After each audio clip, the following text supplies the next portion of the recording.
조합재 TV 시청자 여러분 안녕하십니까. 2020년 6월 24일 오전 11시입니다.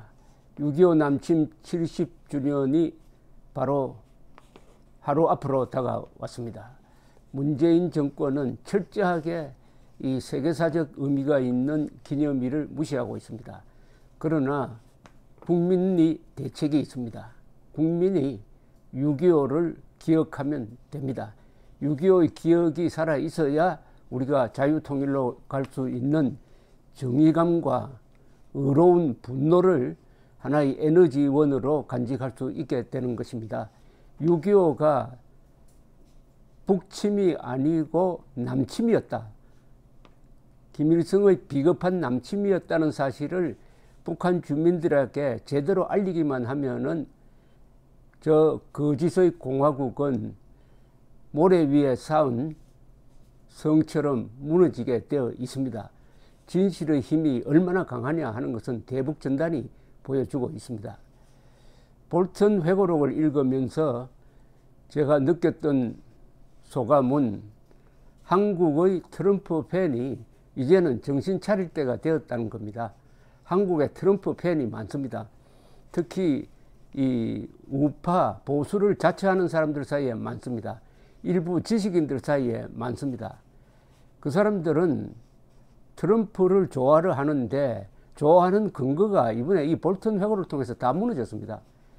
트럼프를 좋아하는 이유는 트럼프가 김정은의 팔을 비틀어 가지고 핵 미사일을 빼앗아 버릴 것이다. 북한 인권 문제를 제대로 다룰 것이다. 그리고 문재인 정권을 제대로 견제할 것이다. 이런 것으로 팬이 되었는데 다 거짓이었습니다. 북한 인권 입으로만 쇼로만 연설할 때 도구로만 사용하지 북한 인권 문제에 대해서 손톱만큼도 관심이 없습니다. 그리고 문재인 정권에 끌려다니고 있습니다. 김정은의 친구가 되어버리고 말았습니다. 대한민국을 위해서 위험한 존재가 트럼프라는 것이 이번에 볼턴을 통해서 알려졌습니다. 볼턴이 누굽니까? 미국의 공화당 전통 보수 세력 그리고 세계 전체의 자유, 법치, 인권을 소중하게 생각하는 미국 건국 이념의 정통 지식인입니다. 그 사람 눈에 비친 트럼프는 세계에 위험하고 미국에 위험하고 특히 한국에 위험한 존재입니다. 특히 트럼프가 무슨 명분을 붙이든지 해가지고 주한미군을 철수시키려고 그렇게 안달이 되어 있는데 볼턴이나 마티스 같은 사람이 그동안에 막아온 것이 그나마 다행인데 이 재선에 성공하면은 주한미군 철수 한미동맹 해체가 눈앞에 올 것 같습니다. 더구나 문재인 정권은 그것을 이용해 가지고 이 주둔비 분담금 협상을 지리하게 끌어가지고 트럼프를 화나게 해가지고 트럼프 손으로 주한미군을 철수시키려는 그런 흉계를 꾸미고 있습니다. 그게 넘어가면 안 되죠. 왜 트럼프 팬이 그동안에 트럼프를 오판했느냐 하는 것은 이 정도로 하고요. 왜 트럼프가 한국과 미국과 세계에 위험한 존재냐 하는 것을 지금부터 논리적으로 제가 말씀드리겠습니다. 우선 미국 대통령 중에 한국에 가장 불이익을 갖다 주는 최악의 대통령입니다. 한국 사람 기준으로. 최선의 대통령은 트루만이었죠. 미국에 있어서도 최악의 대통령입니다. 그리고 세계에 있어서도 최악의 미국 대통령입니다. 주한미군 철수, 김정은 친구, 인권 조롱, 문재인 끌려다니기, 그리고 한국 애국 세력과는 아무런 연관도 없습니다. 그런데 우선 이번에 볼턴을 통해서 새로 확실하게 드러난 것이 있습니다. 이 존 볼턴의 이야기는 가장 권위가 있습니다. 바로 옆에서 지켜보고 자기가 그 일에 끼어들었던 사람의 증언이니까 그 이상의 이 신뢰도가 없는 거죠. 우선 트럼프는 미국 보수주의, 아니 세계 보수주의의 가치를 다 부정하는 사람입니다. 세계 보수주의의 가치는 뭡니까? 진실이 무엇보다 중요하다. 그리고 진실에 기반한 정의, 그리고 자유. 평등, 뭐 이런 것 아니겠습니까? 그런 가치를 하나하나 부정을 하는데 이 사람의 행동의 기반은 백인 우월주의입니다. 그리고 미국만 잘 살면 된다는 겁니다. 아메리카 퍼스트. 근데 결과적으로 아메리카 워스트가 지금 되고 있습니다. 아메리카 라스트가 되고 있어요. 우선 외교 문제에서까지 개인의 이익을 앞세웁니다. 국가의 이익보다는 개인의 이익을 앞세워요. 그 개인 이익 중에서 가장 큰 것이 올해 재선에서 무조건 당선되어야 한다. 그것을 도와줄 사람이 시진핑이면은 시진핑한테도 부탁을 해가지고 미국 농산물 사달라고 이야기를 하고 내가 재선이 돼야 당신도 좋을 것 아니냐 이런 이야기를 합니다. 그리고 지금 러시아의 침공을 받아가지고 국가 전망의 위기에 처해 있는 우크라이나에 4억 달러의 군사 원조를 하기로 이미 의회가 결정을 했는데도 자기의 재선에 유리하도록 라이벌인 바이든의 아들에 대한 부패 혐의 수사를 해주지 않으면 이 돈 안 주겠다고 해가지고 동결시킨 자입니다. 이럴 수가 있습니까? 러시아 앞에서 지금 벌벌 떨고 있는 우크라이나를 도와줘야 할 예산이 책정되어 있는데도 자기 라이벌 흠집내기 위해서 그걸 딱 보류하고 있으면서 수사를 유도하는 참 인간으로서 트럼프는 문재인보다 훨씬 더 나쁜 사람입니다. 그런 점에서. 그 다음에 독재자를 좋아합니다. 독재자 앞에는 약해요. 푸틴, 시진핑, 에르도안 특히 그리고 사우디의 왕세자 그리고 김정은 앞에 가면은 사람이 작아지는 사람이에요. 그런데 자유진영 사람에게는 아베만 빼고 그 영리한 아베만 빼고는 다 오만하고 거칠게 대하고 합니다. 그 다음에 홍콩 인권 문제를 무시합니다. 홍콩이 그렇게 시위를 해도 무관심하면서 미국에도 인권 문제가 있는데 홍콩 문제에 말려들지 않겠다고 했답니다. 그리고 작년이 천안문 학살 30주년이 되는 날인데 그날 미국에서 성명서를 내려고 했더니 그것도 막았다는 겁니다. 그리고 무엇보다도 지금 세계 최대의 인권 탄압은 북한과 중국인데 중국이 신강 위구르 지역에 150만 명을 수용하는 지금 수용소를 만들어 놓았어요. 그런데 트럼프는 그 수용소 계속 지으라고 했답니다. 이런 인권 부재는 어디서 나왔느냐? 그것은 이기주의 그리고 백인 우월주의에 나왔다고 밖에 볼 수가 없습니다. 이 백인 우월주의가 이게 말이 안 되는 게 지금 아메리카 대륙에서 사람이 살기 시작한 게 한 2만 년 됩니다. 2만 년 전. 그 첫 사람들은 우리와 똑같은 몽골 인종이었어요. 이 사람들이 베링 해협을 건너가서 남북 아메리카 대륙에 살았는데 1491년에 콜럼버스가 온 이후에 백인들이 왔습니다.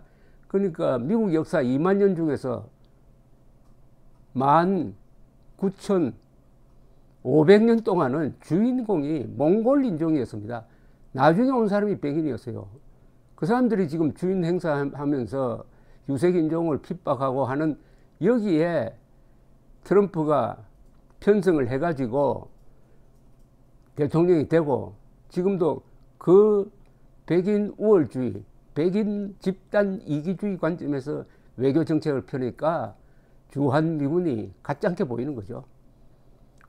트루만 대통령이 파병을 결심을 할 때 한 유명한 이야기가 있습니다. 우리가 여기서 한국을 지키지 못하면 세계 전체가 공산 침략국에 의해서 자유를 잃게 된다. 여기서 선을 그어야 된다. 그래서 180만 명을 연인원으로 보내가지고 5만 4천 명 죽고 10만 명 이상이 다쳤는데 그 자리에 트럼프가 있었으면 하겠습니까? 파병을 했겠습니까? 한국 사람들 뭐 피부 색깔도 우리하고 다른데 왜 우리가 지켜줘야 되느냐? 워싱턴의 한국전 기념물에 있는 유명한 문장, 미국은 알지도 못하는 나라의 만나본 적도 없는 사람들을 지키라는 조국의 명령에 따른 우리의 아들과 딸들에게 경의를 표한다. 그런 고귀한 명분은 이 트럼프 앞에 오면은 아무것도 아닌 겁니다. 그게 내하고 무슨 상관인데 이렇게 이야기합니다. 그러니까 나토를 분열시키려고 하고 심지어 나토에서도 철수하려고 하고 이런 세계 평화, 세계의 자유를 지키는 미국의 역할을 스스로 포기한 가장 작은 대통령이 되고 말았습니다. 그 다음에 이 트럼프의 은행입니다. 트럼프의 인격입니다. 보수주의라는 것은 교양이 있어야 합니다. 좌익은 선전, 선동, 그리고 계급투쟁, 모략으로 정권을 잡지만 보수는 교양으로, 이성으로, 그리고 법치로 정권을 잡고 국정을 운영해야 되는 것 아닙니까? 근데 아마 미국 대통령은 뭐 이런 사람이 없었으니까 모든 미국인 중에서 미국인으로 태어난 사람 중에서 트럼프처럼 그렇게 욕을 많이 하고 야비한 용어를 구사하고 어제까지 같이 일했던 사람을 짐승으로 비교하고 하는 이런 사람이 없었습니다. 아마 세계 역사상 지난 한 100년 동안에 거짓말을 가장 많이 한 자가 트럼프입니다.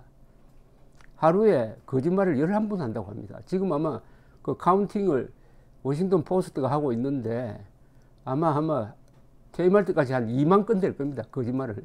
트위터를 얼마나 많이 날리니까 하루에 평균 11건씩 거짓말을 한다는데 그 거짓말의 방식이 너무나 야비합니다.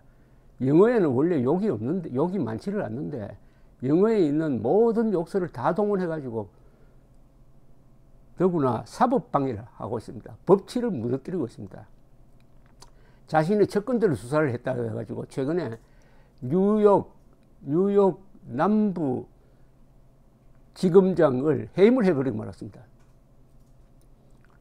조국 수사한다고 문재인 대통령이 윤석열 해임은 아직 안 하고 있잖아요. 그러니까 문재인을 능가하는 사법 방해를 하고 있습니다. 미국에서 이런 일이 일어나고 있습니다. 교양하고는 완전히 담을 쌓았습니다. 교양하고. 더 안타까운 것은 미국의 공화당의 태도입니다. 미국의 공화당은 백인을 기반으로 하고 있으므로 백인이 트럼프를 지지하니까 그 트럼프를 비판을 하지 않고 있습니다. 현직 국회의원 중에서 공개적으로 비판하는 사람은 한두 사람에 불과합니다. 이게 미국의 비극입니다. 미국 보수주의의 비극입니다. 그런데 미국 보수와 한국 보수가 같은 보수니까 손잡고 트럼프를 지지하자? 이게 되겠습니까?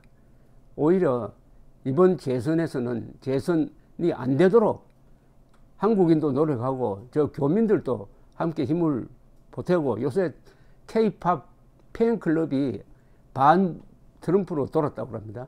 최근에 오클라호마 툴사라는 데서 이 선거 유세를 했는데 많은 사람들이 모일 줄 알았는데 예상보다 한 반도 모이지 않았어요. 그렇게 된 이유는 이 K-팝 팬클럽에서 가짜로 거짓말로 예약을 해가지고 많이 오는 것처럼 했다가 나중에 노쇼 나타나지 않았다고 합니다. 물론 그런 방식으로 하면 안 되죠. 그러나 우리 한국은 무엇보다도 다 젖히고 한국의 국가 이익을 지키고 한국의 자유를 지키기 위해서는 트럼프는 이번 재선에서 떨어뜨려야 합니다. 떨어뜨리는데 한국인이 설 수 있는 방식도 있을 것이라고 생각합니다. 제 방송을 듣고 있는 미국 교민들 중에도 트럼프 팬이 많이 있다는 것 알고 있습니다. 그러나 이제 볼턴 회고를 한번 읽어보시면은 트럼프는 한국인의 적이라고 밖에 볼 수가 없습니다. 그나마 볼턴 같은 사람이 옆에 있어가지고 트럼프의 실수를 이 정도로 저지하고 그리고 그동안에 옆에서 지켜보았던 트럼프의 모습을 적나라하게 폭로해가지고 이번 대선에서 미국 사람들이 올바른 선택을 하도록 가르침을 주었다는 점에서 저는 존 볼턴을 아주 좋아하게 되었습니다. 감사합니다.